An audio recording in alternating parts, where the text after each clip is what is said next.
विपत्तियां जब जीवन में आती हैं, विपरीत परिस्थितियां जब जीवन में आती हैं, तभी तो सुख का पता चलता है कि ये सुख होता है। जिसने जीवन भर सुखी देखा, जैसे बुद्ध भगवान की कथा आप कभी पढ़ो। जब भगवान बुद्ध का जन्म हुआ तो ज्योतिषियों ने आके राजा को बता दिया, बोले कि ये बालक एक दिन विरक्त हो जाएगा, वैरागी हो जाएगा। राजा ने पूछा कैसे होगा? बोले जिस दिन संसार देख लेगा उसी दिन इसको विरक्ति आ जाएगी। 4 दीवारी के भीतर बुद्ध को रखा। संसार का कोई शोक, संताप, कष्ट बुद्ध को दिखाई नहीं दिया।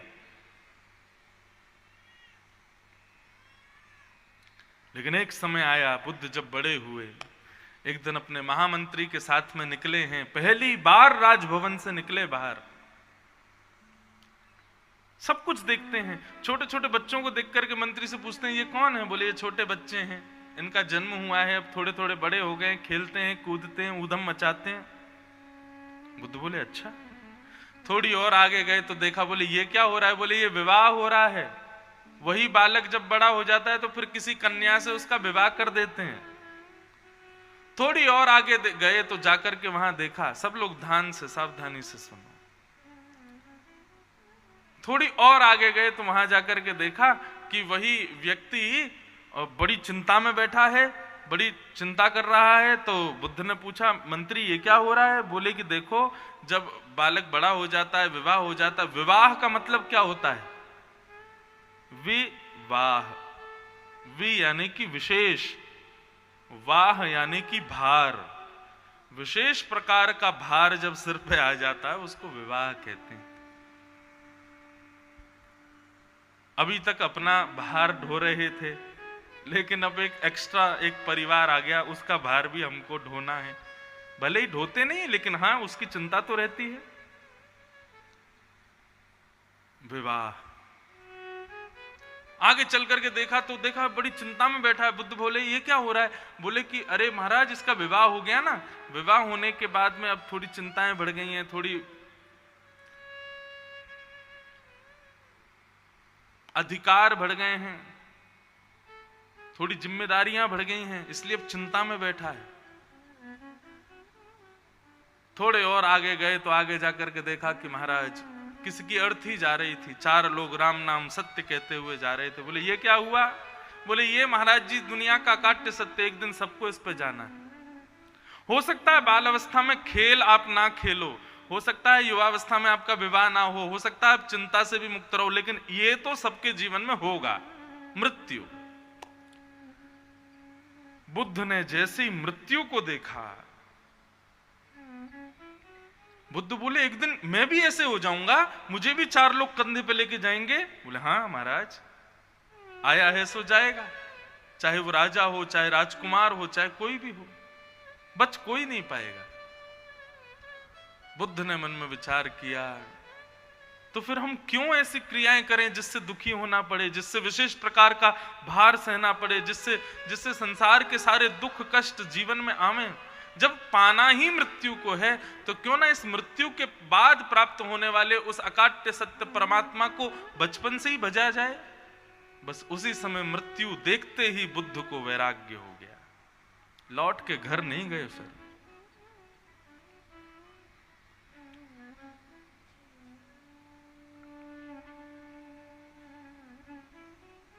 ये संसारिक परीक्षा है और हम सब इस परीक्षा का पालन कर रहे हैं।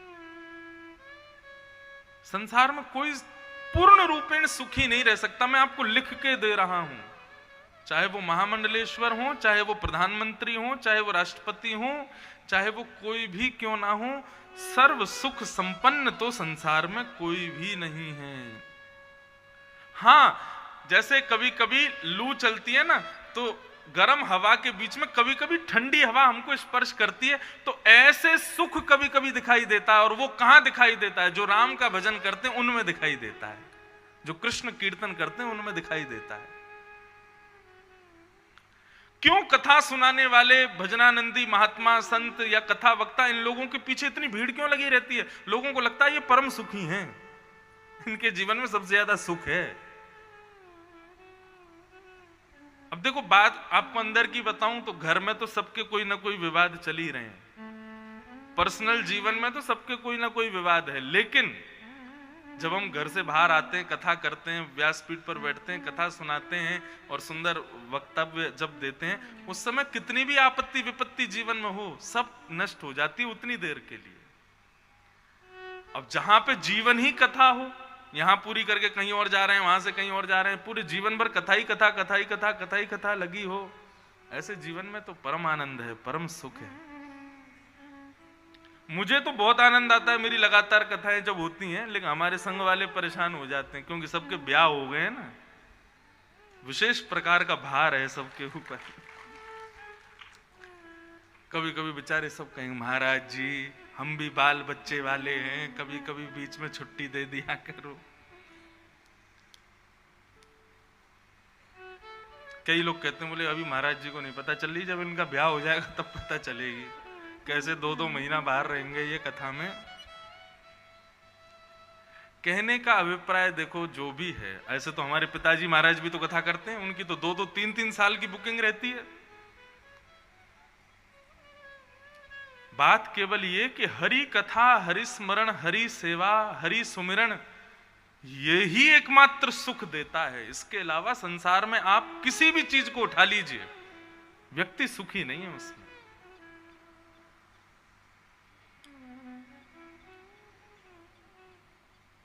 कोई कहता है 5 स्टार होटल में रुकना सुख है, कितने दिन रुक पाओगे? 3-4 दिन बाद वही 5 स्टार का बढ़िया महंगा 1 लाख रुपए वाला कमरा, उसी में फिर मन नहीं लगेगा, अब कहीं और जाओ भाई, कहीं बाहर निकलो। लेकिन ये कथा 7 दिन की, यहां तो 7 दिन की हो रही है, बहुत जल्दी हमारी 1 महीने की कथा और है, सब लोग आना उसमें। 1 महीने की कथा 30 दिन। हरियाणा के हैं एक भक्त, वो करा रहे हैं, वो बोले महाराज 7 दिन में तो बहुत जल्दी जल्दी आप कथा कह के निकल जाते हैं, हमको 1 महीना कथा सुनी। मैंने सुनाएंगे और विस्तार से कहेंगे। 1 महीना भी कथा होगी ना, आपको सत्य बता रहे हैं, आप ऊबोगे नहीं, आपका मन भरेगा नहीं, आपके चेहरे की प्रसन्नता, आपके जैसे अभी हो सकता है समाधि या परिवार में चर्चा होती हो कि भाई 4 दिन निकल गए, अब 3 ही दिन रह गए, अब हो जाएगी कथा, 3 दिन बाद चले जाएंगे महाराज जी। सुख का समय, आनंद का समय चुटकियों की तरह निकल जाता है, और दुख का समय 1-1 सेकंड भी लगता है 1-1 साल के समान निकल रहा हो। ये हरि स्मृति, ये हरि कथा, ये हरि चर्चा, ये सुख नहीं है, परमानंद का विषय है। 7 दिन बाद लगेगा अभी तो शुरू हुई थी कथा, और वहां 1 महीने की कथा होगी ना, तब भी यही हाल होगा, सब कहेंगे अभी तो शुरू हुई थी कथा, 1 महीना हो गए पूरे।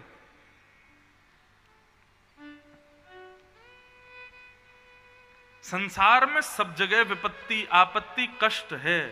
यदि आनंद का कहीं कहीं स्पर्श है ना, तो वो केवल और केवल हरि चर्चा में, हरि सन्निधि में है। इसलिए भैया हम सब लोग परीक्षा दे रहे हैं, सब लोग इस संसार रूपी विद्यालय में पढ़ रहे हैं। अपने आप को तराशो, अच्छा बनाओ, सुखद बनाओ, और ठाकुर जी हमसे प्रेम करें, खुद को ऐसा बनाओ। एक व्यक्ति ने मुझसे कहा कि महाराज जी एक बात बताइए, जीवन का उद्देश्य क्या है? मैंने कहा जीवन का उद्देश्य पड़ोसी रीझे, ये रीझे, वो रीझे, वो रीझ जाए, वो मुझसे खुश हो जाए, ये नहीं, मेरे ठाकुर जी मुझसे रीझ जाए, बस जीवन का यही उद्देश्य होना चाहिए। क्यों? संसार तो ऐसा है, अगर उनको रिझाने के लिए मैंने कुछ किया ना, आज तो रीझेंगे, लेकिन कल वही व्यक्ति मेरी अपमान भी करेगा, मेरी निंदा भी करेगा, मेरे पीछे से मेरी बुराई भी करेगा। लेकिन ठाकुर जी यदि रीझ गए तो कभी बुराई नहीं करेंगे, सदा के लिए रीझ जाएंगे। इसलिए कल को कोई कहे कि आपके जीवन का उद्देश्य क्या, बोले मैं ऐसा कर्म करूं जिससे ठाकुर जी मुझसे प्रसन्न हो जाएं, जिससे वो मुझसे खुश रहें।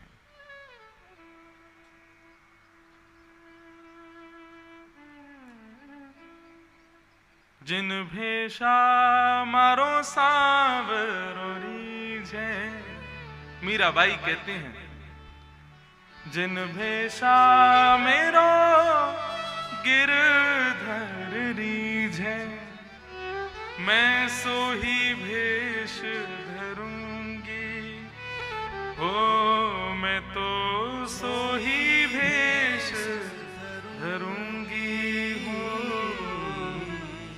मैं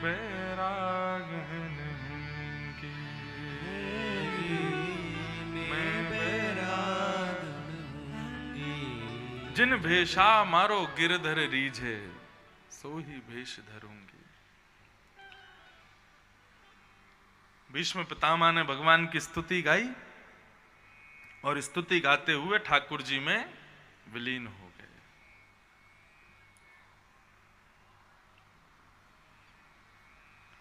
अब कल हम लोगों ने भीष्म पितामह की स्तुति सुनी। भीष्म पितामह, अब स्तुति तो हम लोग भी करते हैं, लेकिन भीष्म पितामह से भगवान रीझ गए, हम लोगों से आज तक नहीं रीझ रहे ठाकुर जी। क्यों? हम लोग क्या करते हैं, सीधी सीधी स्तुति करते हैं। भीष्म पितामह की स्तुति का तरीका देखा था कल? बोले मैं अपनी बेटी का ब्याह करना चाहता हूं। भगवान ने पूछा बेटी कौन? बोले मति रूपी बेटी। तो जब हम कुछ नवीनता अपनी भक्ति में लाते हैं ना ठाकुर जी, तब रीझते हैं। कृष्ण कौन है? नवनीत चोरम, उनको कहा गया नवनीत के जो चोर हैं। नवनीत कहते हैं मक्खन को, लेकिन केवल मक्खन नवनीत नहीं है। जो भक्त अपनी भक्ति नए नए तरीके से करता है ठाकुर जी को रिझाने के लिए, उसकी भक्ति को चोरी कर लेते हैं ठाकुर जी। अब मैं एक सी कथा आपको सुनाता रहूं, यहां पे भी वही सुनाऊं, अगली कथा में भी वही बातें कहूं, उससे अगली में भी वही बातें कहूं, आप लोग रीझ जाओगे, लेकिन ठाकुर जी नहीं रीझेंगे। बोले तू यार बासा मक्खन खिलाता है, नया नया खिलाया कर, कुछ नई नई बातें बताया कर, कुछ नया नया सुनाया कर। और नए नए के लिए क्या करें? थोड़ा थोड़ा अध्ययन करो तो नया नया निकल के आता है। ठीक उसी प्रकार जब भक्त हम बन जाते हैं तो अब रोज शंकर जी पे वही लोटा से जल चढ़ा रहे हो, वहीं पे वही बिल्लपत्र चढ़ा रहे हो, वहीं तिलक लगा रहे हो, कितने दिन से कर रहे हो? बोले 12-13 साल हो गए ऐसे ही कर रहे हैं। तो शंकर जी भी फिर बोर हो जाते हैं ना, बोले रोज एक सी करता है, कुछ नया तो करता ही नहीं है। शंकर जी भी तैयार बैठे रहे, आज कुछ नया करने वाला होगा जरूर। हमारे वृंदावन में बिहारी जी को नई पोशाक, नया बंगला, नया सब व्यवस्था। क्यों? बिहारी जी भी रात में सोचते होंगे कल पता नहीं क्या होने वाला है। ऐसे बिहारी जी तो रीझते हैं, ऐसे राधा रमन जी तो रीझते हैं। अब वो एक ही परंपरा चली आ रही है, ऐसे ही बर्क लगानी है, ऐसे ही चोला चढ़ाना है, ऐसे ही ये करना है, ऐसे ही वो करना है। तो हनुमान जी को भी पता है कि वो वैसे ही करने वाला है, कुछ नया तो करेगा नहीं। भक्ति में नवनीत होनी चाहिए, तभी तो ठाकुर जी चोरी करेंगे, तभी तो ठाकुर जी प्रसन्न होंगे। भीष्म पितामह की भक्ति में नवीनता थी, भगवान भी आनंदित हो गए। अब सोचो हम लोग यहां बैठ के सुन रहे हैं, हमको कितना आनंद आ रहा था। सोचो जब भीष्म पितामह ने गाई होगी स्तुति, तब ठाकुर जी को कितना आनंद आया होगा। भीष्म पितामह ठाकुर जी में विलीन हो गए। भगवान ने पांडवों से कहा कि भैया अब तुम लोग सब राजपाट संभालो, मैं द्वारिका जा रहा हूं। और भगवान वहां से द्वारिका को प्रस्थान कर गए। द्वारिका गए तब उस बालक ने जन्म लिया जिस बालक की गर्भ में भगवान ने रक्षा की थी, और उस बालक का नाम रखा गया परीक्षित। परीक्षित का जन्म हुआ, सब टोपी कुर्ता लेकर के आए, खूब उत्सव मनाए गए। भगवान भी आए दोबारा द्वारिका से, और उत्तरा के गर्भ के बालक को लेकर के भगवान ने खूब आशीर्वाद दिया। भगवान लौट करके द्वारिका गए। अर्जुन भगवान को छोड़ने के लिए गए। भैरव, लेकिन अर्जुन बहुत दिनों तक लौट करके नहीं आए।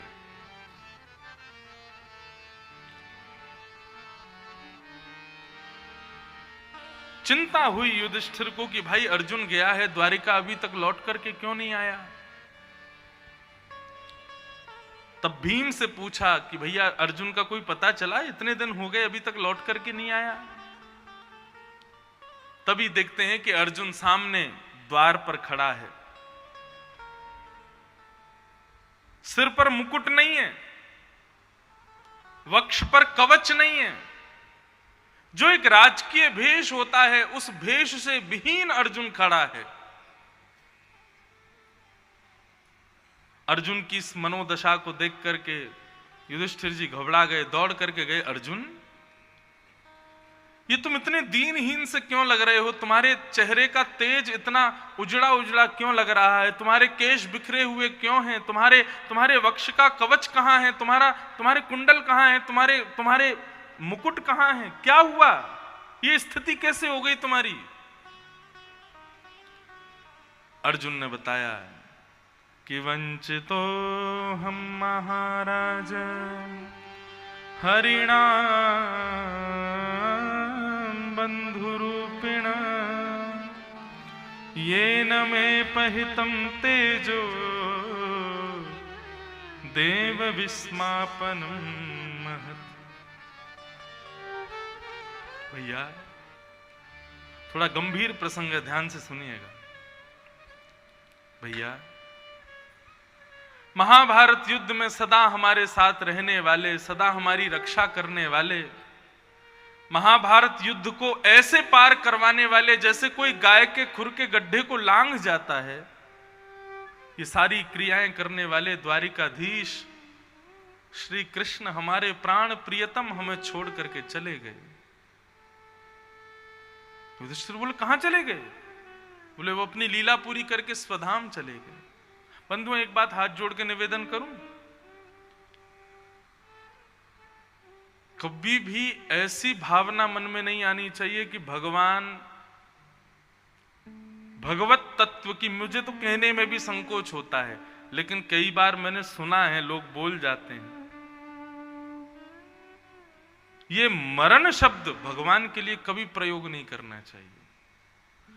प्रयोग नहीं करना चाहिए इसका मतलब ये मत समझना कि ऐसा हुआ था बस सम्मान की वजह से हम बोलते, नहीं, भगवान जन्म मरण के बंधन से सदा मुक्त रहते हैं, कभी नहीं होता ऐसा।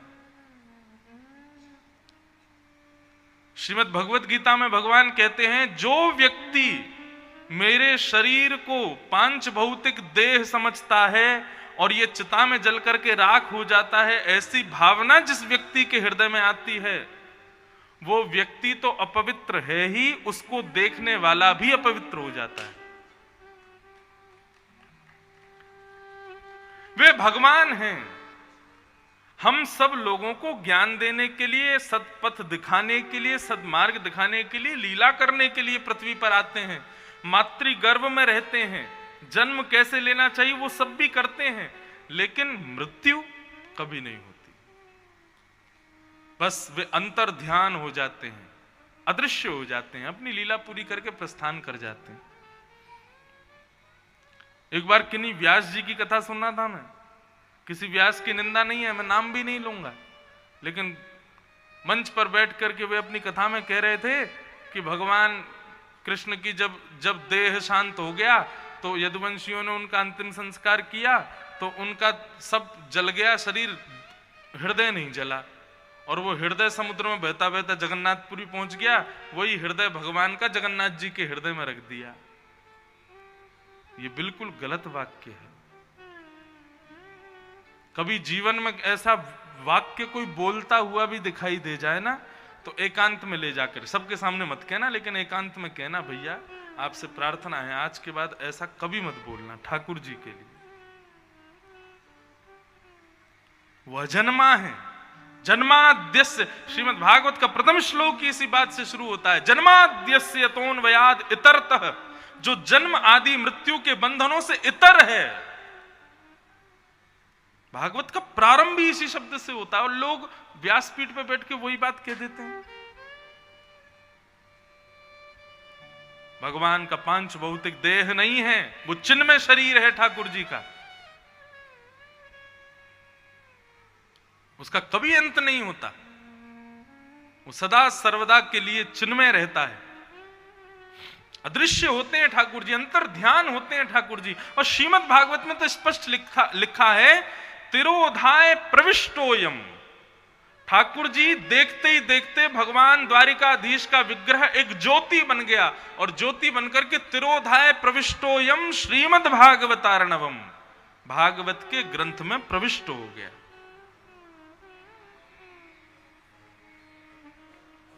प्रवेश कर गया।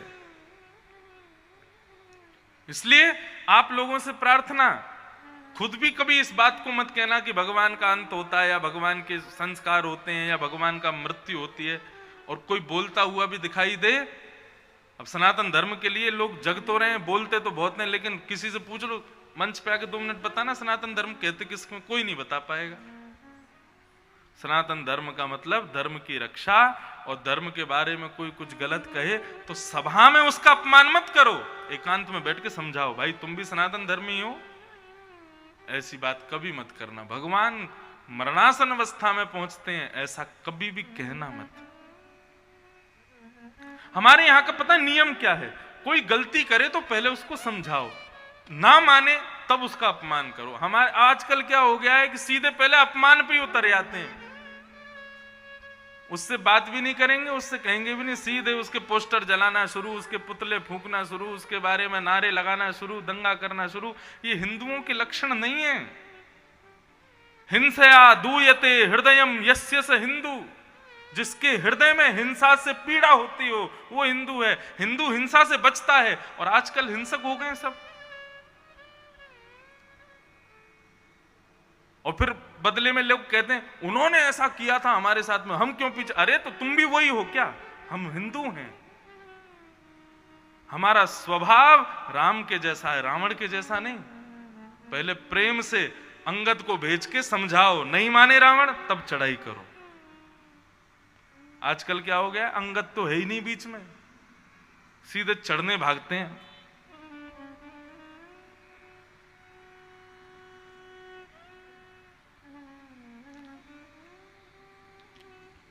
थोड़ा सा समझना चाहिए हमको। राम दयावंत हैं, राम सुकोमल हैं, राम कितने कितने सौम्य हैं, और हम उतने ही उग्र होते जा रहे हैं। क्षमा कीजिएगा, माफ कीजिएगा, लेकिन उग्रता हिंदू का लक्षण नहीं है, सौम्यता हिंदू का लक्षण है। और फिर लोग इस बात पे कहते हैं हम सौम्य थे इसीलिए तो लोग हम पे चढ़ गए, लोग हम पे शासन कर गए, लोग हम पे ये कर गए।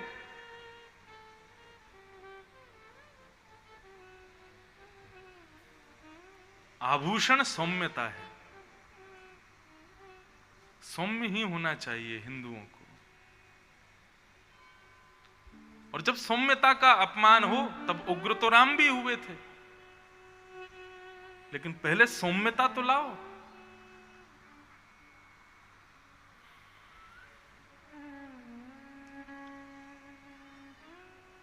तो भगवान कृष्ण को कभी भी कोई कहे ऐसा ऐसा ऐसा ऐसा हुआ, क्योंकि मैं इस बात पर इसलिए प्रकाश डाल रहा हूं, जहां पर यह बात कही गई ना कि भगवान का 5 भौतिक शरीर जला दिया, उनके देह, उनका हृदय निकल के जगन्नाथपुरी में लग गया, इस पर मिलियंस व्यूज हैं, और इस पर बहुत लोग इसके ऊपर भी वीडियो बना चुके हैं कि ये बहुत अच्छी बात है, ये हमको पता नहीं था, पहली बार पता चला जगन्नाथ जी के हृदय में कृष्ण। अरे भगवान, आप लोग कैसे सोच सकते हो ये बात? भगवान का शरीर जलाया गया, ये सुनकर के ये बोलने वाला, गीता में स्पष्ट लिखा है कि ऐसा कोई कहे कि भगवान 5 भौतिक देहधारी हैं, वो व्यक्ति तो अपवित्र है, उसको देखने वाले व्यक्ति को कपड़ों सहित नदी में कूद जाना चाहिए, इतना अपवित्र है वो व्यक्ति।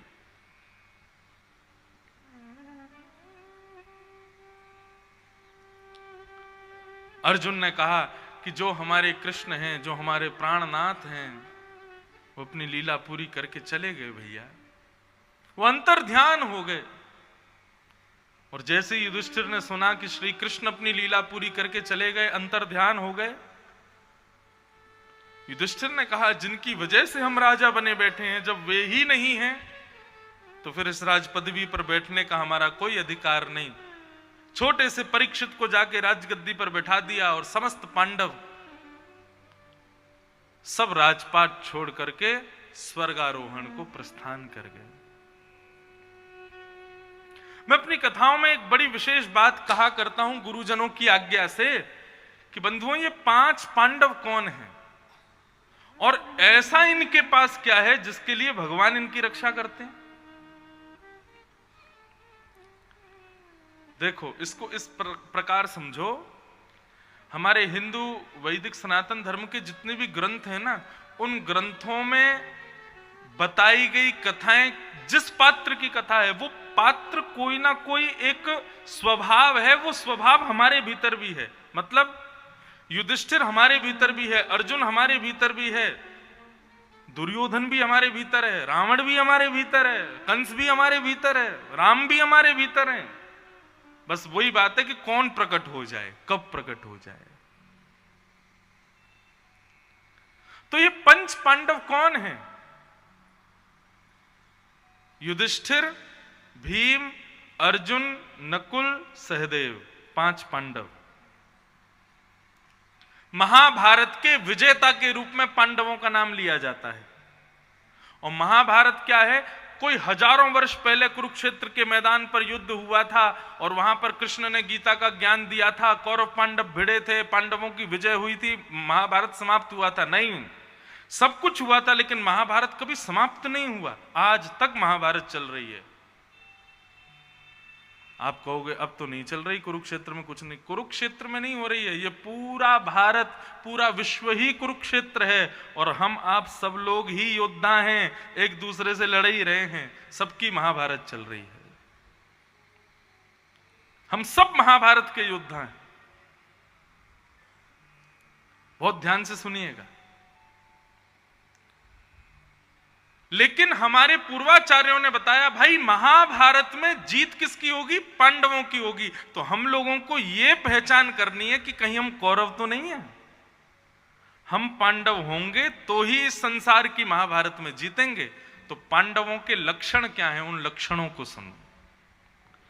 युधिष्ठिर धर्म, भीम बल, अर्जुन स्वभाव, नकुल बुद्धि और सहदेव स्वरूप। ये पंच गुण ही पंच पांडव हैं। लेकिन हमारे गुरुजी बताते हैं कि ये पंच गुण कौरवों के पास भी हैं। कौरवों के पास भी धर्म है, कौरवों के पास भी बल है, कौरवों के पास भी स्वभाव है, कौरवों के पास भी स्वरूप और बुद्धि है। तो मतलब हम यदि धर्मावली हैं, हम बलवान हैं, हम स्वभावशील हैं, हम बुद्धिमान है, हम स्वरूपवान है, तो इससे भी कोई जरूरी नहीं है कि हम महाभारत जीत जाएंगे। पांडव तो हैं हम, लेकिन पांडव युद्ध तब जीतेंगे जब साथ में 2 लोग और हों। पहला, पंच पांडवों की पत्नी द्रौपदी, और द्रौपदी का स्वभाव है दया। कल हम लोगों ने सुना,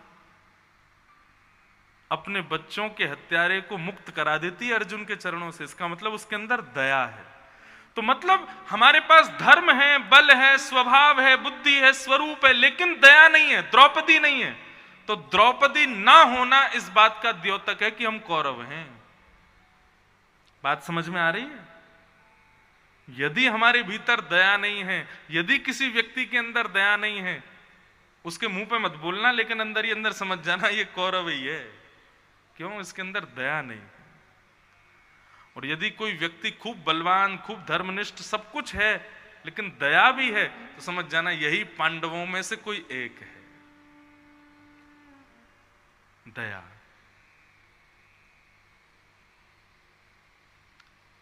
बल रावण में भी है और बल राम में भी है, लेकिन रावण के बल में दया नहीं है। धर्म हमारा भी है और धर्म उनका भी है, लेकिन हमारे धर्म में दया सिखाते हैं। इसलिए हमारे यहां पशुवध, पक्षीवध नहीं किया जाता, क्योंकि दया है।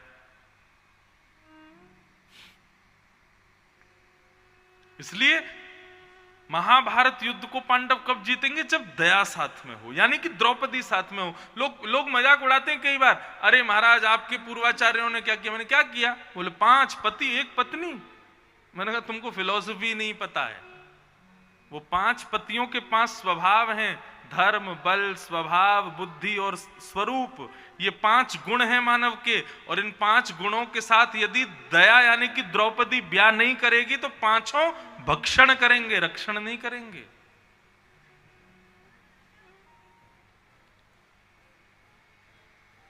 हमारा वैदिक सनातन धर्म पूर्ण विज्ञान से भरा हुआ है।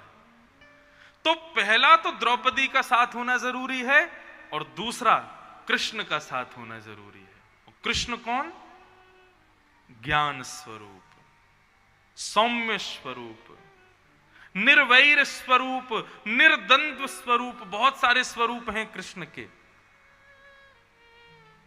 सीधी बात, ज्यादा उलझन में नहीं डालूंगा।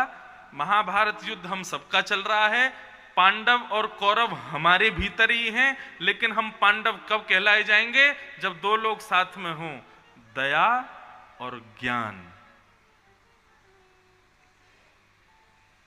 ये दो यदि हमारे साथ हैं तो आप ही पांडव हो और इस संसार की महाभारत को एक दिन जीतोगे जरूर।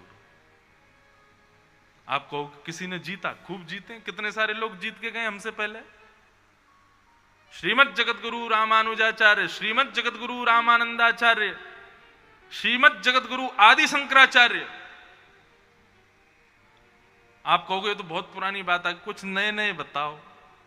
स्वामी विवेकानंद, रामकृष्ण परमहंस, और कुछ नए बताओ। अटल बिहारी वाजपेयी, और कौन है? और सब, अब सबके नाम सबको पता है। सब ये वो लोग हैं जो जीत चुके हैं महाभारत को।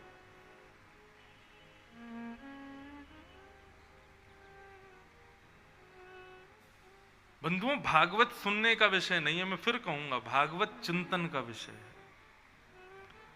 यहां तो केवल पाठ आपको सुना दिया गया है, असली कथा तो आप अपने घर जाके सुनते हो, अगर एकांत में बैठ के उसका चिंतन करते हो कि मैं सुन के क्या आया हूं। यदि आपने चिंतन नहीं किया ना कथा का, तो ये समय की बर्बादी हो जाएगी। भागवत का चिंतन जरूर करो। तत्श्रुण्वन, आज्ञा है भागवत में, तत्श्रुण्वन प्रपठन विचारण परो। जब तक इसका विचार नहीं करोगे कि व्यास जी ने क्या कहा, आपको विषय समझ में नहीं आएगा। आज स्थिति यह है, भारत में हजारों भागवत की कथाएं चल रही होंगी इस वक्त। यदि आप खोजने निकलो कि पूरे भारत में कथाएं चल रही हैं, हजारों लाखों कथाएं चल रही हैं, लेकिन उद्धार कितने लोगों का हो रहा है? सुधर कितने लोग रहे हैं? बिल्कुल भी नहीं। क्यों? क्योंकि लोग केवल सुन के चले जाते हैं। विश्वास मानिएगा, यदि 1000 की भीड़ बैठी है ना, तो सुनने वाले केवल 10 हैं उनमें। और सुनने वाले नहीं, सुनने वाले तो 1000 हैं, समझने वाले और कही गई बात को पालन करने वाले केवल 10 बैठे हैं। 1000, 1,00,000 आदमी यदि बैठा है तो बहुत मानिए 100 ही हैं उनमें से जो उसको समझ रहे हैं। यदि सब समझने लग जाएं तो भारत का तो स्वरूप ही बदल जाए, भारत का नक्शा बदल जाए, हिंदुओं का स्वभाव बदल जाए, सब कुछ बदल जाएगा। हमारे पास वो स्वरूप, सोने की चिड़िया, सोने की चिड़िया भारत को कहते हैं। लोग सोचते हैं हमारे पास सोना बहुत था। अरे स्वर्ण वो वाला स्वर्ण नहीं, ये ज्ञान रूपी स्वर्ण हमारे पास है, जो किसी के पास नहीं है, पूरे विश्व के पास नहीं है।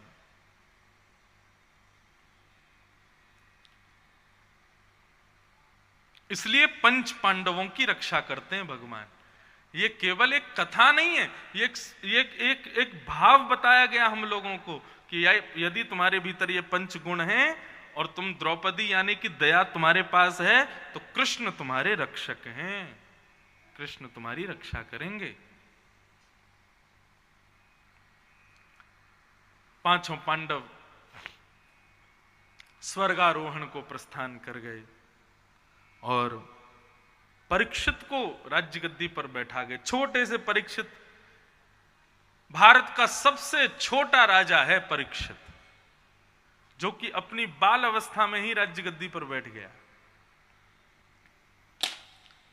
ब्राह्मणों को निर्देश देकर के गए कि ब्राह्मणों को कह के गए कि आप परीक्षित को बताते रहना क्या करना है, कैसे करना है। बंधु एक बात बताएं, ब्राह्मण कभी शासक नहीं रहे, ब्राह्मण सदैव निर्देशक रहे। और आज स्थिति ये हो गई है कि ब्राह्मणों के निर्देशनों का पालन करना और उसके पीछे बड़ी राजनीति चलती है। ठीक है, ज्यादा हम राजनीति पे ना बोलते हैं, ना उसमें ज्यादा जाते हैं।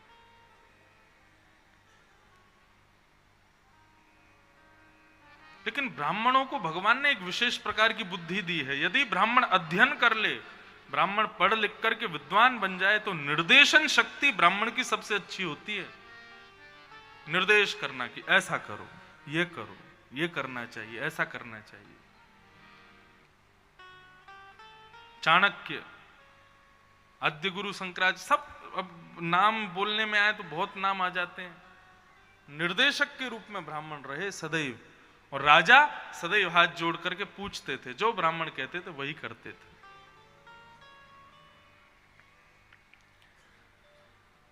तो ब्राह्मणों के निर्देशन में छोटे से परीक्षित को राजा बना दिया। धीरे धीरे धीरे धीरे राजा बड़े हुए, ब्याह शादी सब उनका हो गया। एक दिन अपने नगर में भ्रमण कर रहे थे, तो भ्रमण करते करते जंगल की ओर गए, तो जंगल में एकांत में उन्होंने एक आश्चर्य देखा। एक वृषभ यानी कि एक बैल, उसके 3 पैर नहीं है, केवल एक पैर पर खड़ा है, और एक काला काला व्यक्ति उसके चौथे एक अकेले पैर को भी काट रहा है।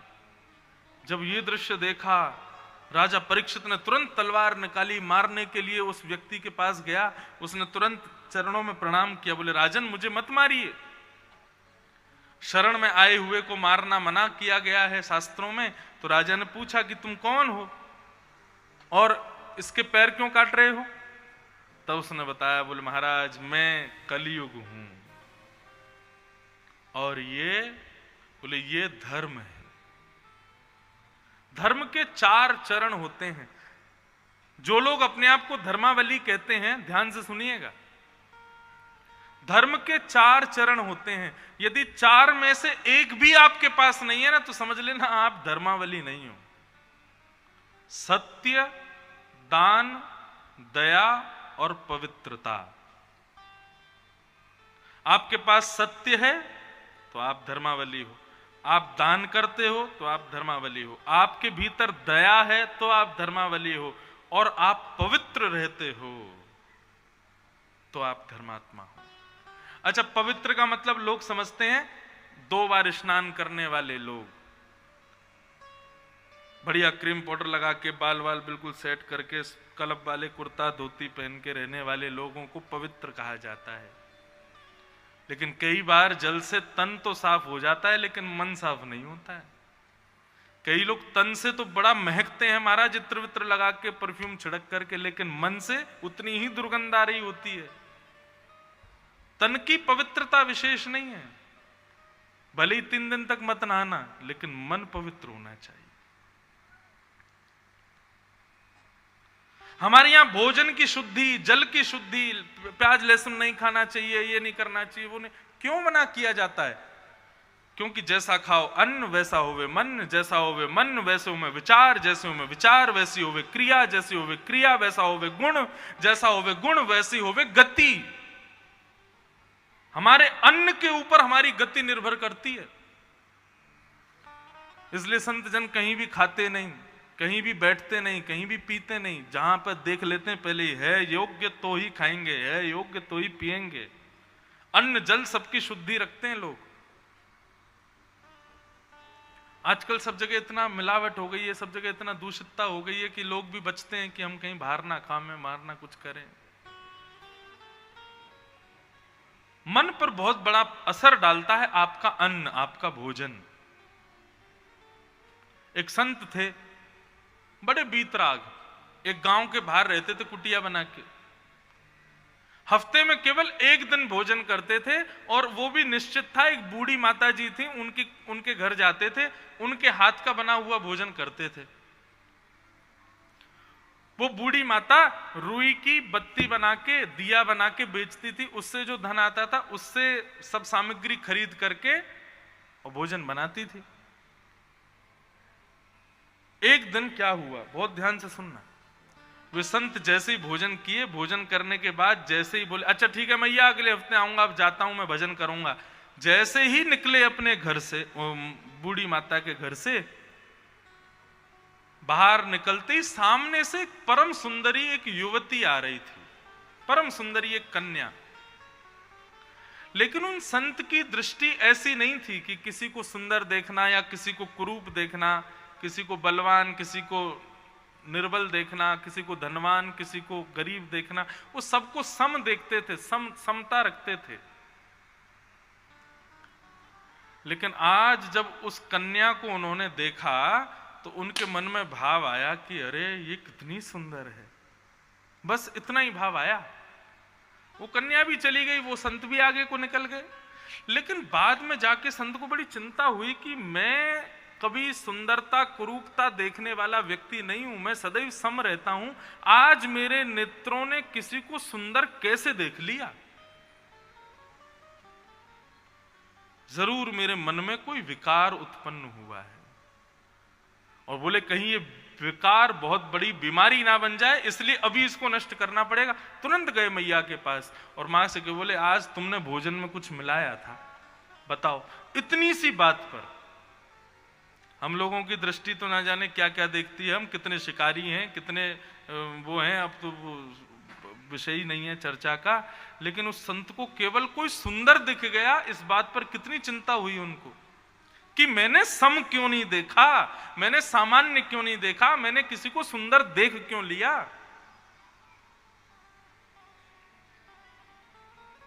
मां के पास पहुंचे, कुछ तो भोजन में मिला था। बोले नहीं महाराज, मैं रोज वैसे ही भोजन बनाती हूं जैसा आप पाते हो। कहीं तो गड़बड़ी हुई है मैया, पूरी पूरी बात बताओ मुझे, कैसे भोजन बनाया, कहां से सब्जी लाई, कहां से धन इकट्ठा किया, मुझे सब बात बताओ। मां ने बताया, बोले मैंने कल रात में रुई की बत्ती बनाई, बत्ती बनाते बनाते, हाँ कल रात में एक घटना हुई थी। बोले क्या घटना हुई थी? बोले जब मैं बत्ती बना रही थी तो दिया जला के उसके प्रकाश में बत्ती बना रही थी, तो मेरा दिया जो है वो उसका तेल खत्म हो गया था, रात्रि हो गई थी, तेल घर में भी नहीं बचा था। अब मैंने सोचा अब तेल लेने कहाँ जाऊंगी, इतनी रात हो गई, लेकिन रुई बची थी कुछ बत्तियां बनाने के लिए, तो मैंने पड़ोसी के जंगले में रखे हुए बत्ती के प्रकाश मेरे आंगन में आ रहा था, उसमें बैठ के मैंने बत्तियां बनाई, उनको जाकर के सुबह बेच दिया, उनसे जो धन आया उससे मैंने सब्जी खरीदी, बना करके आपको पवा दी। संत बोले पड़ोस में कौन रहता है आपके? बोले मुझे नहीं पता। बोले पूछो। पूछताछ करवाई तो पता चला वो एक डाकू का घर था और उसके घर में जलने वाले दिए, उसके घर में आने वाला तेल घी सब कुछ डकैती के पैसे से आता है। उसकी रोशनी में बने हुए दिया बेके गए, उनसे जो पैसा आया उससे जो सब्जी खरीद के बना के संत को पवाई, तो संत के हृदय में विकार उत्पन्न हो गया। अब आप विचार करो हम लोग कहां खड़े होते हैं। विकार इतने सूक्ष्मता से प्रवेश करते हैं हमारे भीतर, हम बच पाएंगे उनसे? इसलिए हमारे यहां भजन की मार्ग बताए, नाम जप का मार्ग बताया। बोले क्योंकि हर क्षण हमारे भीतर विकार आते रहते हैं, इसलिए भजन करते करते करते, हरिस्मरण करते करते, कथा सुनते सुनते उनको नष्ट करते रहो।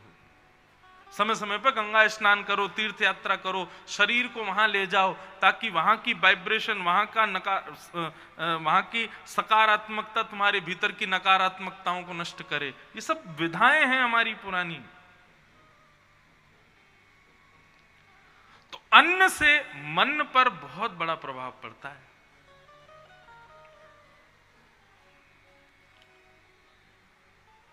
सत्य, दान, दया, पवित्रता, ये चार चरण हैं धर्म के। जिनके अंदर ये चार नहीं है वो अपने आप को धर्मात्मा कहना बंद कर दीजिए। और कलयुग की स्थिति यह है कि कलयुग में केवल एक चरण बचा है धर्म का, और वो है सत्य।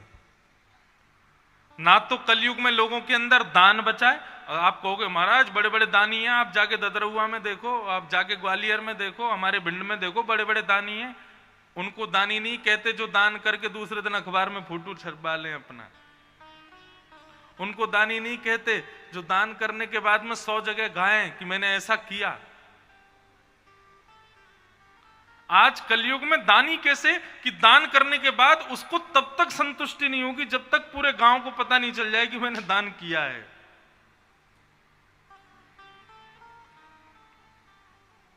कोरोना काल आया था तो लोग घर में सब चले गए थे, तो कई बड़े बड़े दानवीर आए अन्न राशन बांटने के लिए। राशन दे तो रहे थे लेकिन उसी समय उनका दान की विधा खत्म हो जाती जब वो कैमरामैन से कहते एक फोटो खींच ले राशन देते हुए, और इसको सब जगह भेज दियो मैंने राशन दिया है, सारे ग्रुपों में डाल दियो मेरे सारी मंडली वालों को पता चल जाए मैं राशन दान कर रहा हूं। ये दान है? शास्त्र में पता है क्या लिखा है? जैसे आप अपने वमन को कभी अपना नहीं बताते, ऐसे हाथ से गया हुआ दान वो आपका है, ये कभी स्वीकार मत करना। लेकिन हमारी स्थिति क्या? किसी को शर्ट दे दी, वो पहन के, ये मैंने ही तो दी थी इसको, ये मेरी वाली पहन के घूम रहा है। ये कोई बाइक पे घूम रहा है, बोले मेरी तो लेके जा रहा है। हमारी स्थिति ऐसी है। ये दान का भाव नहीं है। कलयुग ने पूछा, परीक्षित जी ने पूछा कि कलयुग तुम क्यों आए हो, मेरे राज्य को छोड़ के चले जाओ। कलयुग बोला महाराज मैं नहीं जा सकता, अब तो मैं जितने समय मेरे को रहना है मैं रह के ही रहूंगा। परीक्षित बोले मैं तुमको अभी मार दूंगा तो तुम बचोगे ही नहीं। बोले तो फिर आप पर युग व्यतिक्रम का आक्षेप लगेगा, क्योंकि सतयुग त्रेता द्वापर कलयुग ये ब्रह्मा के द्वारा बनाए हुआ नियम है, आप इसको तोड़ नहीं सकते। सतयुग के बाद त्रेता, त्रेता के बाद द्वापर, और द्वापर के बाद मेरा आना बनता है, अब मैं आऊंगा। परीक्षित बोले तो कुछ तो निदान बताओ, मैं तुमको रहने नहीं दूंगा। तो कलयुग ने कहा तो फिर एक काम कीजिए, आप मुझे कुछ जगह बता दो, मैं केवल वहीं रहूंगा। आपको जानकर के आश्चर्य होगा, कलयुग को कितने जगह दी परीक्षित ने? केवल 5। और आज स्थिति यह है, हम सबके सिर पर कलयुग बैठा है, तो इसका मतलब इन 5 में से किसी एक जगह पे हमारा प्रवेश है, इसलिए कलयुग मस्तिष्क में है। और ये 5 स्थान कौन कौन से हैं? कलयुग को राजा परीक्षित ने 5 स्थान दिए हैं। और मैं अपनी कथा में व्यासपीठ से निवेदन करके कह दूं, यदि कोई व्यक्ति इन 5 स्थानों पर अब तक जाता था और आज से जाना बंद कर दे, आज से केवल ये नियम बना ले कि ये 5 चीजों से मुझको बचना है, तो ऐसे व्यक्ति पर कलयुग का कोई प्रभाव नहीं होगा। ये मैं व्यासपीठ से कहता हूं। और ये 5 स्थान कौन कौन से हैं, ध्यान से सुनना। कि द्यूतम पानम स्त्रियः सूना, यत्राधर्मश्चतुर्विधः,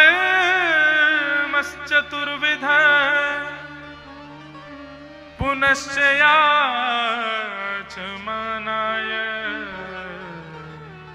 जातरूप मदाप्रभो। 5 स्थान। पहला, कलयुग का निवास है जुआ।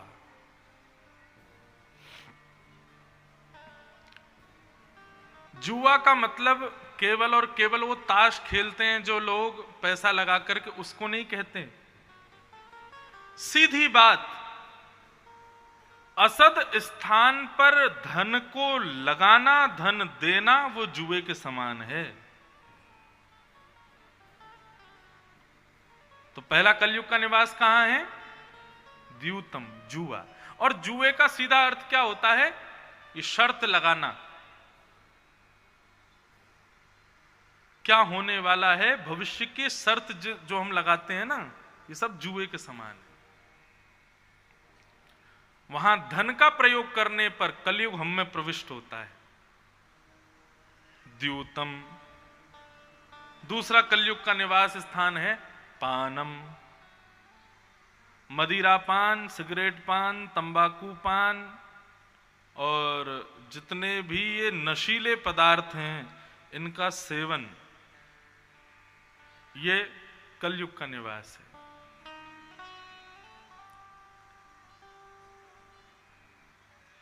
प्रयास करना चाहिए, जब तक औषधि के लिए कहा जा रहा है ठीक है, लेकिन बिना औषधि के इन व्यसनी वस्तुओं का सेवन नहीं करना चाहिए। आपको पता है तंबाकू की खेती तो नहीं होती ना, यहां पे होती है, भिंड में, ग्वालियर में, गुजरात में होती है। गुजरात में होती है और कहां होती है खेती, उनको पता होगा जो लोग खेती करते हैं। तंबाकू की खेती बहुत अच्छी है। क्यों? क्योंकि तंबाकू की खेती की रखवाली करने के लिए ना तो बाउंड्री बनानी पड़ती, ना कांटे लगाने पड़ते। क्यों? क्योंकि गधे भी उसको नहीं खाते। खेत में बाउंड्री क्यों लगानी पड़ती है? खेत में कांटे क्यों लगाने पड़ते हैं? ये रक्षा के लिए ये सब क्यों करना पड़ता है? कहीं कोई जीव जंतु जानवर नहीं घुस जाएं। गधे घुस जाते हैं, उजाड़ देते हैं, गाय भैंस चली जाती हैं, खा जाती हैं सब। लेकिन तंबाकू की खेती जिनके पास है उनको बिल्कुल निश्चिंत होने की जरूरत है। क्यों? गधे भी नहीं खाते उसको, लेकिन मानव खाता है, इंसान खाता है।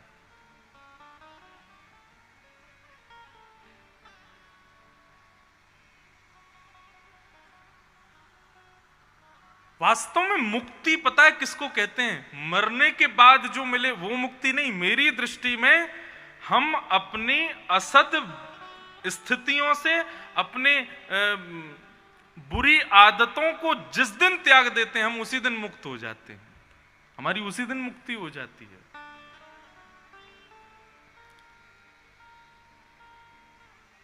नाम जप कर रहे हैं, त्रिपुंड लगाए घूम रहे हैं, जटाएं रख लेते हैं, संत बन जाते हैं, फकीर महात्मा बन जाते हैं, सब कुछ छोड़ करके परम ज्ञानी बन जाते हैं, लेकिन अपनी दूषित कुषित आदतों को नहीं छोड़ पाते। ऐसा व्यक्ति कभी अपने उद्धार को कर नहीं पाएगा। लेकिन भले ही पैंट शर्ट पहनता हो, भले ही कोट पहनता हो, टाई लगाता हो, सुंदर केश रखता हो, लेकिन अपनी बुरी आदतों को दिन ब दिन नष्ट करता है, ऐसा व्यक्ति संत से भी ज्यादा पूजनीय है। ऐसा व्यक्ति संत से भी ज्यादा योग्य है।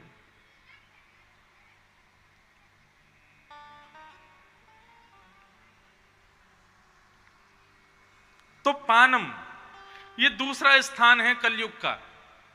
नशीले व्यसीले पदार्थों को मुख पे धारण करना। द्योतम, पानम और तीसरा स्त्रीय। पर स्त्री और पर पुरुष संग, इसमें कलयुग का निवास है। विवाह के उपरांत पर पुरुष या तो भाई के रूप में दिखाई दे, बड़ा है तो पिता के रूप में दिखे। विवाह के उपरांत पत्नी के अतिरिक्त कोई भी स्त्री दिखे, या तो बहन के रूप में या फिर मां के रूप में। इसके अतिरिक्त कोई भी भाव यदि प्रकट हृदय में हुआ, कलयुग छोड़ेगा नहीं। द्योतम, पानम, स्त्रिय। चौथा सूना, यानी कि हिंसा, कलेश। चाहे वो वाद विवाद का हो, चाहे वो हाथापाई का हो, चाहे वो मानसिक हो, किसी भी रूप में आप किसी का यदि अनहित चाहते हो और माहौल खराब कर रहे हो, वो सूना आपके हृदय में कलयुग को जन्म देगा। पहले कलयुग को 4 ही जगह दी गई थी, द्यूतम, पानम, स्त्रिय, सूना। लेकिन कलयुग बोला मेरा परिवार बड़ा है, एक स्थान और दो। तब 5वें स्थान के रूप में पुनश्च याचमानाय जात रूप मदात प्रभो, उसको 5म स्थान के रूप में अनीति का कमाया गया धन, ये 5म स्थान। मुझे कभी कभी पता है क्या लगता है, हम लोग द्यूतम जुआ से बच जाते हैं, पानम से बच जाते हैं, स्त्रिय से बच जाते हैं, हिंसा से भी बच जाते हैं, लेकिन ये अनीति के धन से नहीं बच पाते। हम सबके जीवन में कहीं ना कहीं से अनीति का धन तो आ जाता है। हमारे पूज्य नाना जी तो कहते थे, उस दिन सुरेश शास्त्री जी बता रहे थे ना नाना जी के बारे में, नाना जी तो कहते थे लाला किसी के घर जाओ और घर, क्योंकि जाना पड़ता है, सब लोग प्रणाम करते हैं, पानी चाय सब पिलाते हैं, बोले कोई यदि पानी भी पूछे तो पानी या तो पीना नहीं, और यदि पानी पी लिया तो फिर वहां 2 मिनट कीर्तन जरूर कराना। मैंने कहा क्यों? बोले नहीं तो पानी पचा नहीं पाओगे। क्यों? बोले उसने तो सम्मान से तुमको जल दिया, लेकिन तुमने बिना मेहनत किए उसका जल पी लिया, इसलिए 2 मिनट कीर्तन करा देना वहां पे, तो ताकि तुम्हारी मेहनत का जल तुमको मिले। अनीति से कमाया गया 1 रुपया भी कलयुग को हृदय में जन्म दे देता है। इसलिए भैया इन 5 स्थानों से बच जाओ और कुछ मत करो, आप वैसे ही इस संसार से भव पार हो जाओगे, तर जाओगे। द्यूतम पानम स्त्रेह सूना और अनीति का धन। ये 5 स्थान प्रदान किए कलयुग को, और राजा परीक्षित ने कहा कि अब इन 5 के अलावा कहीं भी मुझे दिखाई मत देना। लेकिन वही बात है ना, 5 लोगों को कोरोना हुआ तो फैलता फैलता पूरे भारत को ही हो गया, पूरे विश्व को ही हो गया। ठीक वैसे ही कलयुग को 5 ही जगह दी थी, लेकिन फैलता फैलता फैलता आज स्थिति यह है, इस पंडाल में जितने लोग बैठे हैं मेरे सहित कोई भी ऐसा नहीं होगा जो कलयुग से बचा हुआ हो। सबके ऊपर कलयुग मंडरा रहा। तो इस बात का प्रमाण है कि इन 5 में से कहीं ना कहीं तो हम लोग फंसे हैं, इसीलिए कलयुग का प्रभाव है।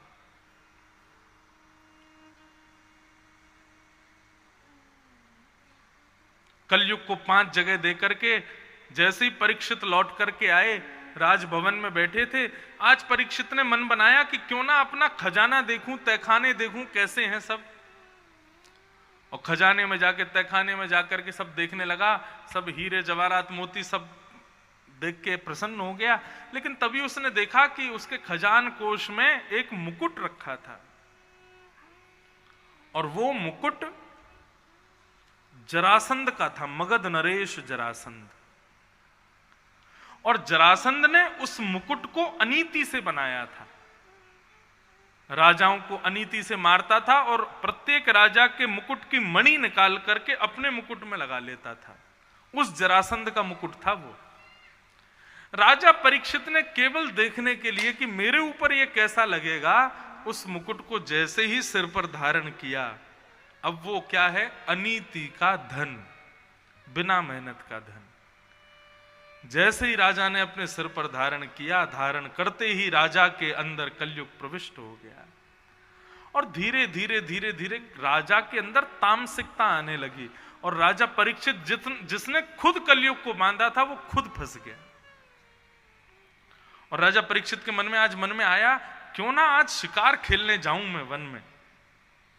महामंत्री आदि सबने कहा, महाराज आप तो शिकार के बिल्कुल विरोधी हैं, फिर आप शिकार खेलने क्यों जाओगे।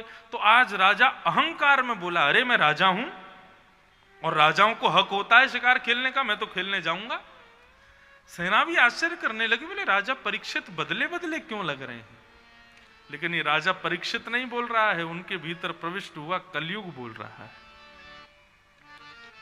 बंधुओं, हमारे परिवार में, हमारे खानदान में, हमारे पूर्वजों ने जो काम नहीं किया, यदि वो हमारे वंश का कोई बालक करने लग जाए दूषित काम, तो समझ जाना कलयुग का प्रभाव है। राजा परीक्षित आज आखेट को वन में गए, वन में एक भी जानवर मार तो नहीं पाए थे,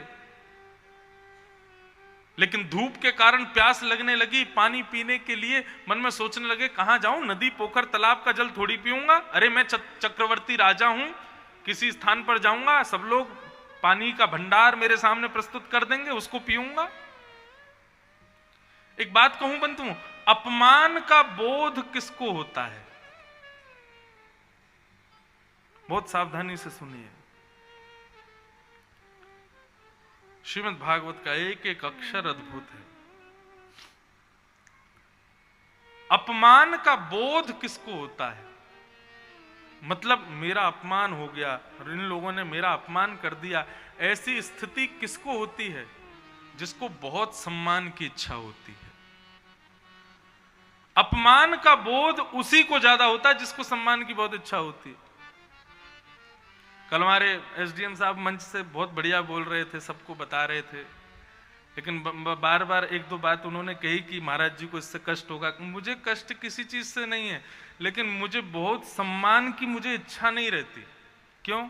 अभी भिंड में तो आप लोग खूब मालाएं पहना रहे हो, खूब सम्मान कर रहे हो, मुझे तो आगे और जगह कथा करने जाना, वहां इतना सम्मान नहीं मिला तो मेरे अंदर अहंकार आ जाएगा। अरे बताओ, इन लोगों ने सम्मान ही नहीं किया। इसलिए मुझे ज्यादा माला वाला पहनना और ज्यादा सम्मान के शब्द सुनना, इसमें मेरी रुचि कभी नहीं रहती। और ये सबके अंदर होना चाहिए, क्योंकि जब आप एक बार सम्मान के आदी हो जाते हो ना, तो आपको बार बार सम्मान चाहिए। फिर हम तो घाट घाट का पानी पीते हैं, हर 7 दिन में हमारी हवा बदल जाती है, स्थान बदल जाता है, रोटी पानी सब बदल जाता है। अब जरूरी थोड़ी अगली कथा करने जाएंगे वो लोग आपके जैसे ही हों, इतना सम्मान देने वाले हों। यदि उन लोगों ने अपने स्तर का सम्मान नहीं दिया तो फिर कहीं हमारे अंदर यूं नहीं आ जाए, बताओ यार इन्होंने तो कुछ किया ही नहीं, ऐसा ना हो। इसलिए सब जगह सम्मान से बचो। लोग बाग कथा में हमको मंच पे नहीं चढ़ने दिया सम्मान, तो मैं कहता हूं कथा में मंच पे चढ़ने थोड़ी आए थे आप, कथा सुनने आए थे, वो सुनो। हमको किस लिए बुलाया वृंदावन से? ठीक है, आयोजक परिवार और उनके सबकी इच्छा रहती है हम भी मंच पे जाएं, प्रणाम, लेकिन वास्तविकता बताऊं, मेरा रोल केवल 1 बजे से 4 बजे तक कथा सुनाने का ही है। उससे अतिरिक्त सम्मान मिले, ये मिले, प्रणाम करें, पैर छुएं। अब यहां लोगों को ज्यादा बोलते नहीं, मैं पैर भी नहीं छुपाता हूं बिल्कुल, क्योंकि सम्मान ही अपमान को जन्म देता है।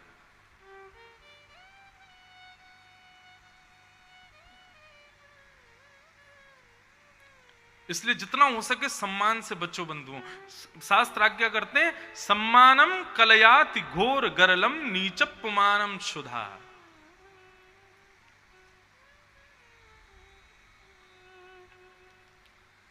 सम्मान विष के समान है।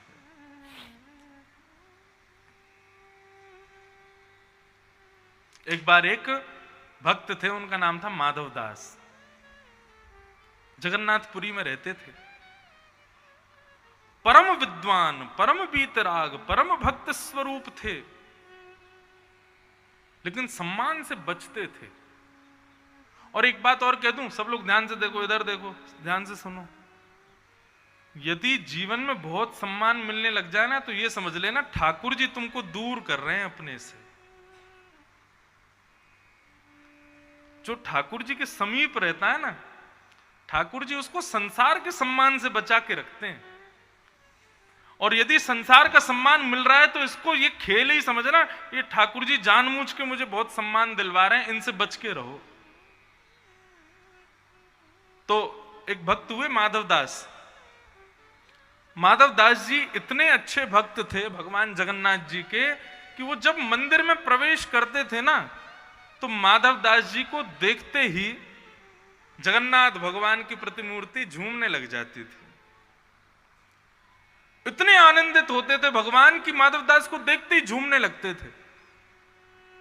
और जब जगन्नाथपुरी के अन्य दर्शनार्थी जब इस दृश्य को देखते थे, तो सब लोग माधव दास जी की बड़ी प्रशंसा करते थे। बोले, वाह रे माधव दास, तुम्हारे भजन का प्रताप, तुम्हारी भक्ति का प्रताप देखो, जगन्नाथ जी झूमते हैं तुमको देख के। 1 दिन 2 दिन तक सब ठीक रहा, लेकिन अब तो स्थिति ये हो गई कि भैया माधव दास जिस गली से निकले, जिस चौबारे पर जाएं, जिस चौराहे से निकले, लोग माला पहनाएं, सम्मान करें, जय हो माधव दास की, जय हो माधव दास का नारा लगावें। माधव दास बोले, ये सब क्यों कर रहे हो आप? बोले, अरे तुम मंदिर में जाते हो तो देखा भगवान झूमने लगते हैं, तुम्हारी भक्ति की प्रशंसा कर रहे हैं माधव दास।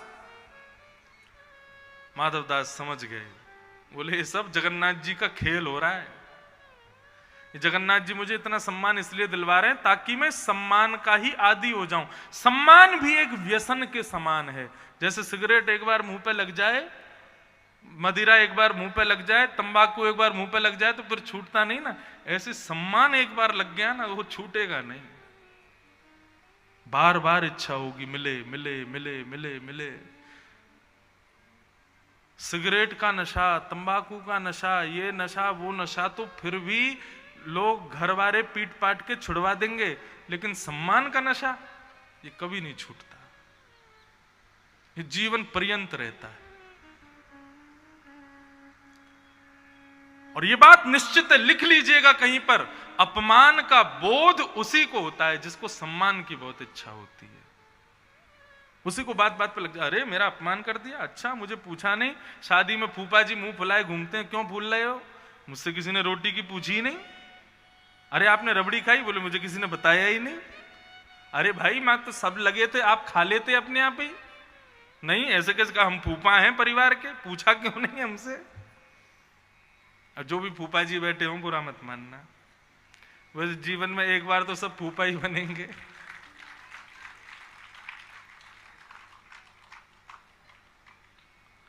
तो माधवदास जी क्या करते थे? जबरदस्ती मेरा अपमान हो ऐसी इच्छा रखते थे कि मैं सम्मान से बचा रहूं।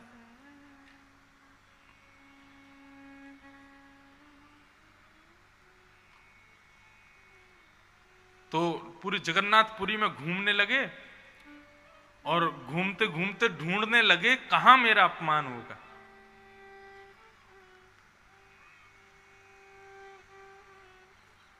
तभी श्री माधवदास जी ने एक गली में प्रवेश किया, एक नगर में, एक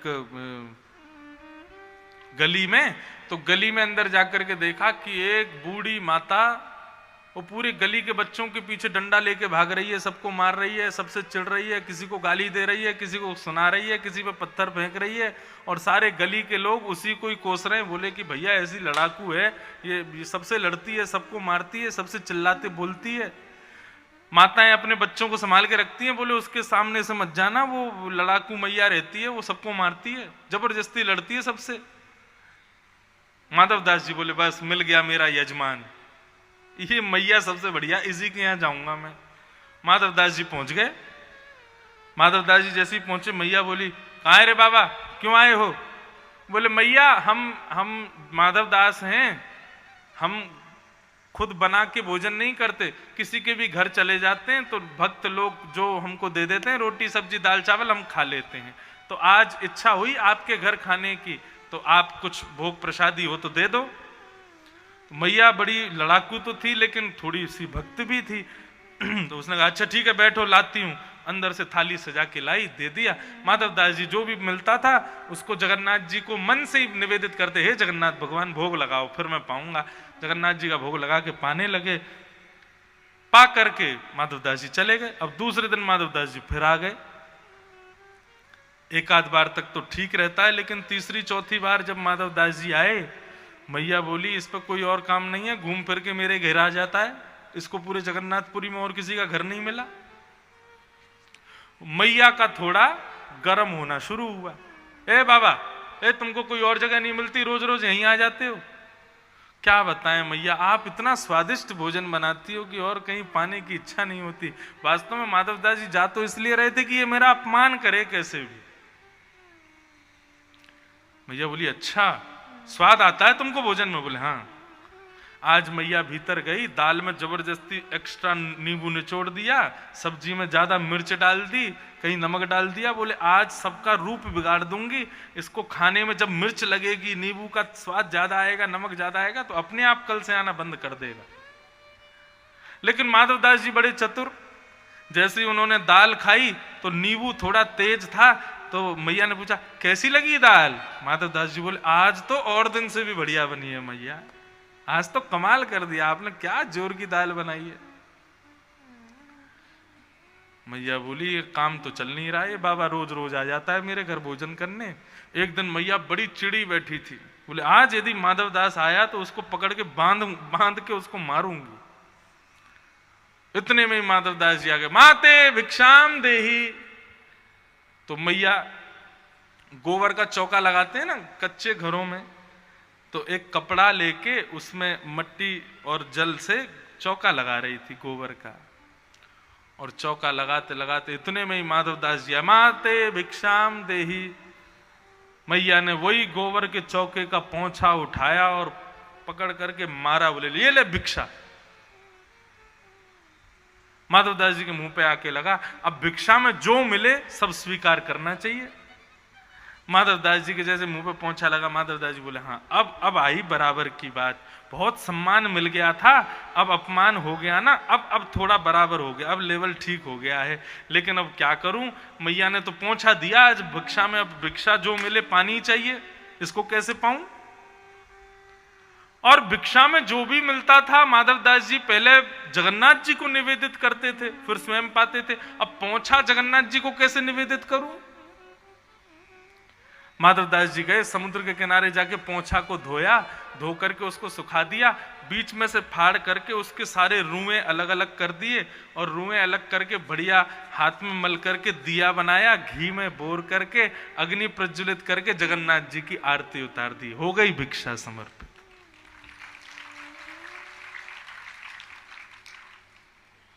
कहने का अभिप्राय, सम्मान एक मद को जन्म देता है, वो मद हमारी बुद्धि को मंद बनाता है। यदि अपनी बुद्धि तीक्ष्ण चाहिए, सम्मान से बचो। ठीक है, आपके कर्म से, आपके व्यवहार से, आपके कृत्य से सहज सम्मान मिल रहा है, वो सम्मान करें, स्वीकार करो, लेकिन हावी मत होने दो अपने ऊपर।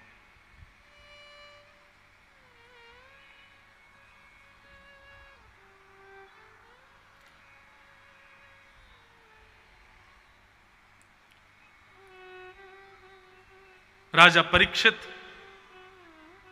आज सम्मान की इच्छा रखे हैं। प्यास लगी, किसी नदी का पानी नहीं पिया, बोले अरे मैं चक्रवर्ती राजा हूं, किसी के घर के बाहर जाके खड़ा हो जाऊंगा, 56 भोग प्रस्तुत करेंगे लोग मेरे आगे, मैं चक्रवर्ती राजा हूं। और तभी राजा परीक्षित शमीक ऋषि के आश्रम पहुंचे, और शमीक ऋषि के यहां जाकर के बाहर कहा,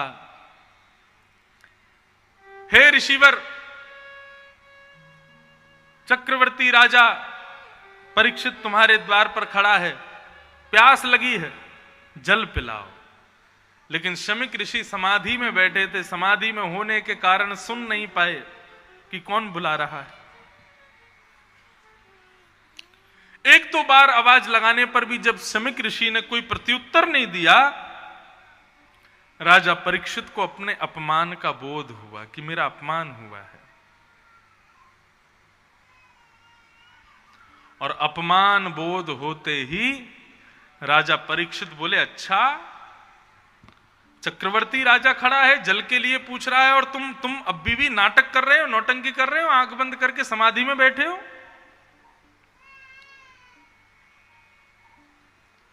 राजा परीक्षित ने मरा हुआ सर्प अपने बाण से उठाया और शमीक ऋषि के गले में डाल दिया, चले गए वहां से। लेकिन यह दृश्य कुछ लोगों ने देख लिया और जाकर के शमीक ऋषि के पुत्र श्रृंगी को बता दिया कि आज राजा परीक्षित ने तुम्हारे पिता के गले में मरा हुआ सर्प डाल दिया। जैसे ही श्रृंगी को पता चला मेरे पिता का अपमान किया, मेरे पिता के गले में मरा हुआ सर्प डाल दिया, नदी में स्नान कर रहे थे श्रृंगी, उसी समय जल हाथ में लिया और श्राप दे दिया, मैं श्राप देता हूं, राजा परीक्षित को आज के ठीक 7वें दिन तक्षक सर्प डस देगा, और मेरे पिता के अपमान करने पर वही तक्षक सर्प 7वें दिन उनको डस करके उनकी मृत्यु हो जाएगी। श्राप दे दिया। श्रृंगी लौट करके आए, शमीक ऋषि के गले में मरा हुआ सर्प देखा, रोने लगे। थोड़ी देर बाद जब समाधि खुली शमीक ऋषि की, उन्होंने अपने गले में मरा हुआ सर्प देखा तो उतार करके उसको दूर फेंक दिया। राजा परीक्षित श्रृंगी ने कहा, पिताजी राजा परीक्षित ने आज आपका अपमान किया, आप समाधि में बैठे थे, वो आके पानी मांग रहा था, आपने कुछ नहीं प्रत्युत्तर दिया तो गले में मरा हुआ सर्प डाल दिया। लेकिन आप चिंता मत करना पिताजी, राजा परीक्षित क्या उसका पूरा खानदान याद रखेगा, मैंने ऐसा दंड दिया है। शमीक ऋषि बोले, क्या दिया तुमने दंड? बोले, आज के ठीक 7वें दिन तक्षक सर्प डस देगा और परीक्षित की मृत्यु हो जाएगी।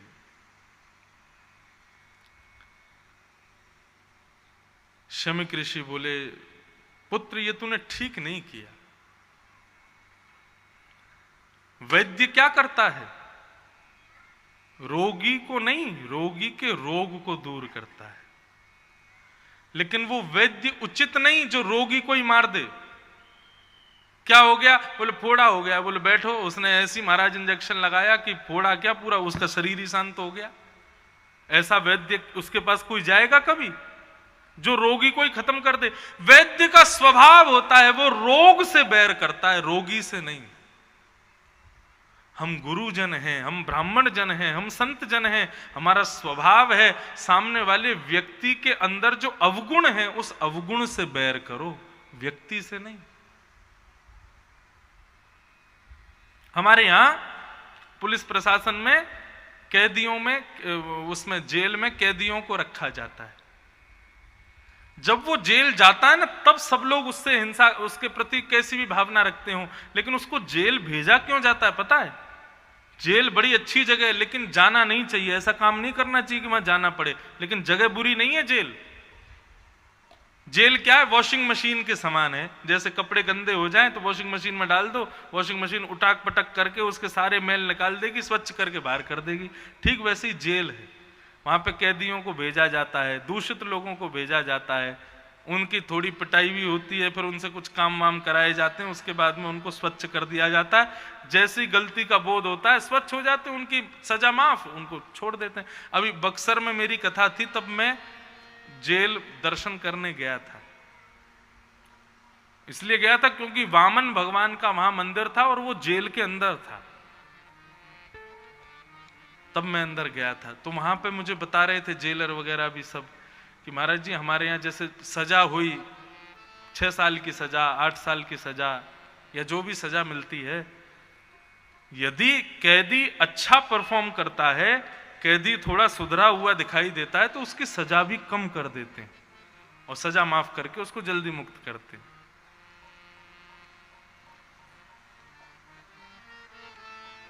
ठीक उसी प्रकार हॉस्पिटल में रोगी भर्ती किया जाता है ताकि उसका रोग दूर हो जाए, इसलिए नहीं कि रोगी खत्म हो जाए। इसी प्रकार हम गुरुजन, संत जन, वैष्णव जन हैं। हमारे सामने आए व्यक्ति के अवगुण से हमको बैर करना है, ना कि व्यक्ति से बैर करना है। तुमने गलत किया। राजा परीक्षित को नहीं श्राप देना था, उसके अंदर जो अहंकार आया था उसको नष्ट करना था, लेकिन अब गलती हो गई है तो कुछ कर नहीं सकते। गौरमुख नाम के शिष्य को आज्ञा की, जाइए परीक्षित को बता दो उसके जीवन के 7 दिन बचे हैं। परीक्षित को जैसे ही पता चला मेरे जीवन के 7 दिन बचे हैं, परीक्षित ने अपने पुत्र जन्मेजय को राज्य गद्दी पर बिठा दिया और स्वयं वन में चले गए। गंगा किनारे जाकर के बैठ गए।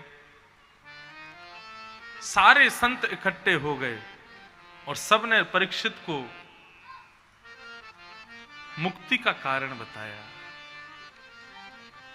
सब संत जन, ऋषि जन परीक्षित को बताने लगे कि मुक्त कैसे हो गए, लेकिन नहीं को मुनिर्यस्य वच प्रमाण, कोई भी बता नहीं पाया कि परीक्षित तुम क्या करो जिससे तुमको मुक्ति प्राप्त हो।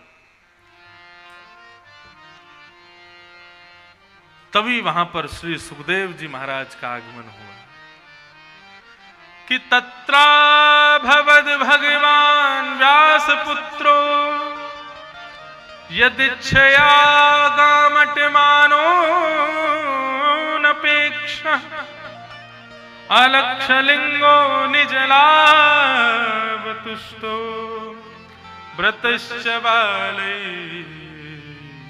अवधू।